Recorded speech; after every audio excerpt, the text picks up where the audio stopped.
গোপালগঞ্জের টুঙ্গিপাড়ায় দুই গ্রামবাসীর মধ্যে সংঘর্ষে উভয় পক্ষের অন্তত ১৫ জন আহত হয়েছেন।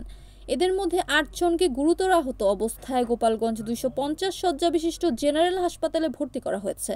বাকিরা টুঙ্গিপাড়া স্বাস্থ্য কমপ্লেক্সে চিকিৎসা নিয়েছেন।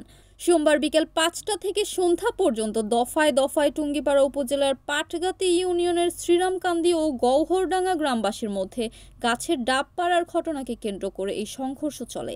পুলিশ ও এলাকাবাসী জানিয়েছে, টুঙ্গিপাড়া উপজেলার শ্রীরামকান্দি গ্রামের রোহান উস্তা এবং গওহরডাঙ্গা গ্রামের সুমন খানের মধ্যে গাছের ডাব পাড়া নিয়ে মারামারি লাগে। পরবর্তীতে তা দুই গ্রামের মধ্যে ছড়িয়ে পড়ে এবং দেশীয় অস্ত্রে সজ্জিত হয়ে সংঘর্ষে জড়িয়ে পড়ে। টুঙ্গিপাড়া থানার অফিসার ইনচার্জ জাহিদুল ইসলাম জাহাঙ্গীর ঘটনার সত্যতা নিশ্চিত করে বলেন, পরিস্থিতি এখন তাদের নিয়ন্ত্রণে রয়েছে। এলাকায় অতিরিক্ত পুলিশ মোতায়েন করা হয়েছে।